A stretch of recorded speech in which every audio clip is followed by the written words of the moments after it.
तो आप लोग के सामने अर्थमेटिक प्रोग्रेशन का एक बेहतरीन क्वेश्चन लाए हैं। अगर इस तरह का क्वेश्चन आपको बनाने आ जाता है तो एग्जाम में 3 मार्क्स आपके सेव हो जाते हैं। 100% इससे क्वेश्चन आता है और इस तरह का क्वेश्चन एग्जाम में पूछा जाता है। तो ध्यान से देखिए, इसमें कुछ तर्क भी बताएंगे। यहाँ बोला जा रहा है क्वेश्चन में the sum of the first 3 terms of an AP is 33। इस क्वेश्चन में कुछ कंट्राडिक्शन आपको देखने को मिलेगा। जैसे जब 3 टर्म की बात हो रही है AP की, जनरल लोग सोचते हैं A फर्स्ट टर्म को, सेकेंड टर्म को A+D और थर्ड टर्म को सोचते हैं A+2D। और वो जनरल लोग जो होते हैं वह क्वेश्चन में काफ़ी ज़्यादा फंस जाते हैं, उलझ जाते हैं। तो जनरल लोग जो सोचते हैं उसके अकॉर्डिंग भी बनाएंगे और जो स्मार्ट तरीका से सोचते हैं उनके अकॉर्डिंग भी बनाएंगे। तो पहले स्मार्ट तरीका चलिए करते हैं शुरू। Let the first 3 terms of an AP, smart व्यक्ति ये सोचते हैं AP के फर्स्ट 3 टर्म्स को सोचते हैं फर्स्ट टर्म को सोचते हैं A-D, सेकेंड टर्म को A और थर्ड टर्म को A+ का D। अब जब डिफरेंस देखोगे सभी में D का डिफरेंस दिखेगा, ठीक है। ऐसे स्मार्ट लोग सोचते हैं और बोलते हैं अकॉर्डिंग टू क्वेश्चन क्या बोला जा रहा है। फर्स्ट 3 टर्म के सम की बात हो रही है। The sum of first 3 term बोला है, तो फर्स्ट 3 टर्म क्या है A-D में ऐड करता है A को और थर्ड टर्म को ऐड करता है। और ऐड करने के बाद क्या बोलता है कि यह है जो है 33 है। ये स्मार्ट तरीका है सोचने का। तो देख सकते हो D से D हो जाता है कैंसिल और यहाँ से आता है 3A इज इक्वल टू 33। और इस प्रकार हमने देखा A is equal to 33/3, that means आ गया 11। कितना आसानी से स्मार्ट तरीका से सोचने पे A का वैल्यू निकल के आ गया 11। बिल्कुल सही है, A का वैल्यू आया 11। ठीक है, कोई बात नहीं है। चलिए, तो दूसरा बात क्या है। Now again according to question, आगे देखिए question. If the product of first and third term, first term ये है और थर्ड टर्म ये है, इसका प्रोडक्ट करना है A-D और A+D का प्रोडक्ट करना है। प्रोडक्ट करने पे बोल रहा है कि थर्ड टर्म फर्स्ट और थर्ड टर्म का product exceeds the second terms by 29। 29 बढ़ जाता है सेकेंड टर्म से। सेकेंड टर्म क्या था, A था, उससे वह 29 ज़्यादा हो जाता है। ठीक है, आपने देखा ये A+B इंटू A-B फार्मूला होता है A² माइनस का B² is equal to A plus का 29। क्लियर है। जबकि हमने यहाँ देखा है A की जगह पर क्या है 11 है। यहाँ पर हम लिख देते हैं, चलिए put A is equal to 11। A की जगह 11 पुट करते हैं तो A की जगह पर 11 का square minus D² is equal to A की जगह 11 plus 29, 121 D² is equal to 11 और 29 ऐड करने पर जाता है 40। दिस इंप्लाइज 121 प्लस का 40 इधर है तो माइनस का 40 इज इक्वल टू यहाँ से हो जाता है D²। सब्ट्रैक्ट करने पर 81 इज इक्वल टू हो जाता है D²। इस टर्म को लिखा जा सकता है प्लस माइनस का 9 इज इक्वल टू D² और इसका भी स्क्वायर से स्क्वायर कैंसिल। सो हमने देखा D is equal two plus minus 9 दोनों आ जाता है, प्लस माइनस 9 दोनों आ जाता है। कोई बात नहीं है अभी तक, तो बड़ा आसानी से बन रहा है। तो D निकल के आया है ये। अब हम लोग बड़ी आसानी से सॉल्व करेंगे। वेन जब हम लोग D इज इक्वल टू 9 लेते हैं तो क्या होता है। D इज इक्वल टू 9 लेते हैं, सो हम बोल पाएंगे AP क्या होंगे। AP जो हो जाएंगे, देख सकते हो A-D है, जबकि A की जगह पर कितना है 11, माइनस D की जगह पर क्या रखेंगे 9। क्लियर है। कॉमा A की जगह कितना है 11, कॉमा थर्ड टर्म क्या है A+D, तो A की जगह पर कितना हो जाएगा, A की जगह पर कितना हो जाएगा, तो देख सकते हो 11 प्लस D की जगह कितना होगा 9। क्लियर है। तो हमने यहाँ से देखा जो AP मिला हमें वो आया 2, 11, 20, एंड सो ऑन। इस प्रकार AP आ जाएंगे। ठीक है।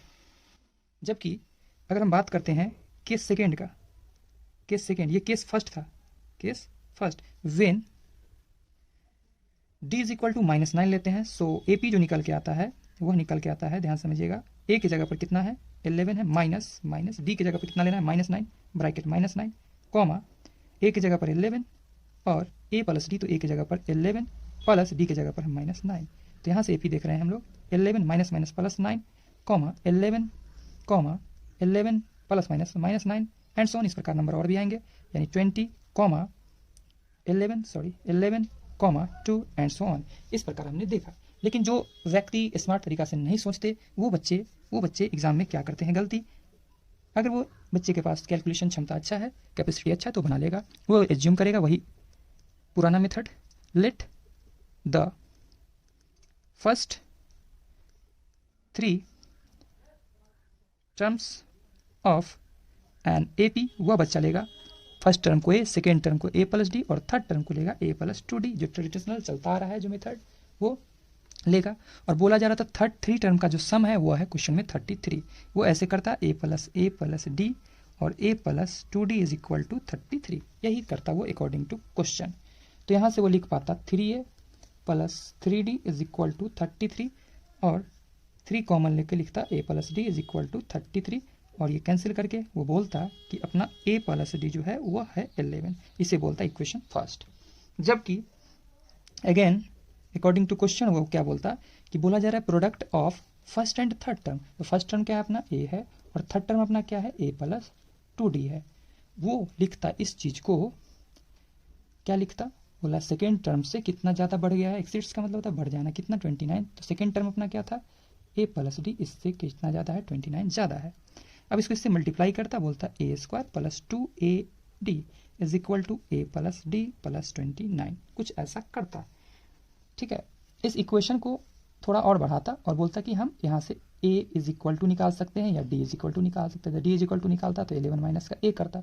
चलिए इसको इक्वेशन मान लेते हैं इसको फर्स्ट। ठीक है, अब इसमें जाकर के बोलता कि put D is equal to 11 minus A in equation, इसे मान लेते हैं second, in equation second equation में वो जाकर के पुट कर देता। A² एज इट इज रहता plus 2 as it is, A भी एज इट इज और D की जगह पर क्या रखता 11 माइनस का A is equal to A plus D की जगह पर 11 माइनस का A प्लस 29। A से यहाँ कैंसिल हो जाता है और यहाँ से हो जाता है A² प्लस 11 को 2 से 22A, 2 को इससे करते तो माइनस का 2A²। तो ये मेथड में थोड़ा देख सकते हो आप कैलकुलेशन जटिल होते जा रहा है। ये दोनों ऐड करने पर आ जाता है 40। This implies A² minus 2A² plus 22A minus 40 is equal to 0। Minus करने पर माइनस 2A² में से, सॉरी माइनस 2A² में से A² जाता तो क्या बन जाता A² माइनस का प्लस का 22A माइनस का 40 इज इक्वल टू 0। यहाँ से हम लोग माइनस कॉमन ले लेते, A² प्लस का प्लस है तो माइनस का 22A माइनस का है तो प्लस का 40 इज इक्वल टू 0। ठीक है, तो हो गया A² माइनस 22A प्लस का 40 इज इक्वल टू 0। अब वही बात इसको इससे मल्टीप्लाई करते हैं, 40 को ब्रेक करके पुराना 22 बड़ा आसानी से पुर गया है। माइनस का 2A माइनस का 20A प्लस का 40 इज इक्वल टू 0। ठीक है, तो यहाँ से A कॉमन ले लिया गया, A माइनस 2, यही चीज़ यहाँ भी लिखे हम लोग, A minus 2 is equal to 0। इसमें क्या चीज़ से मल्टीप्लाई करेंगे तो माइनस 20 से, चलिए 20 A पुर गया, माइनस माइनस प्लस 22 या 40 भी पुर गया है। तो यहाँ से A माइनस 2 कॉमन ले लिए, यहाँ से A minus 20 is equal to 0। तो यहाँ पर से भी आपने देखा A इज इक्वल टू 2 आ सकता है और दूसरा A is equal to minus का 20 जाके प्लस का 20। एक स्टेप कम कर दिए, चलिए यहाँ पर हम लिख देते स्टेप कि A minus 2 is equal to 0 कर सकते हैं और दूसरा कर सकते हैं हम लोग A minus 20 is equal to 0। तो यहाँ से हमने देखा A2 आ गया और A20 आ गया। ठीक है, बिल्कुल ठीक है। डिफरेंस निकालना है हमें, तो यहाँ जाकर के पुट करेंगे, लिखेंगे वेन, यहाँ भी दो condition, when A is equal to 2, put equation first में पुट करते हैं तो D इज इक्वल टू आ जाता है 11 माइनस 2, दैट मीन्स आ जाता है 9। डिफरेंस क्या आ गया 9।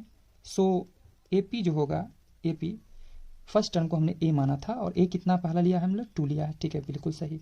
सेकेंड टर्म है A प्लस डी, तो A की जगह पर कितना है 2 प्लस D की जगह पर 9।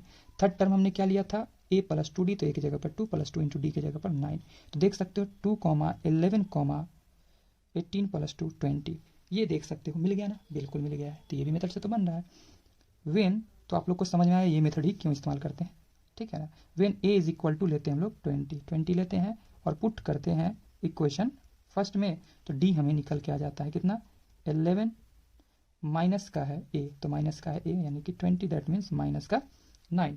सो AP जो निकल के अपना आएगा वह फर्स्ट टर्म है A और A बोले तो क्या लिया गया है A 20, A प्लस D है दूसरा टर्म, A की जगह पर 20 प्लस D, तो प्लस माइनस माइनस 9।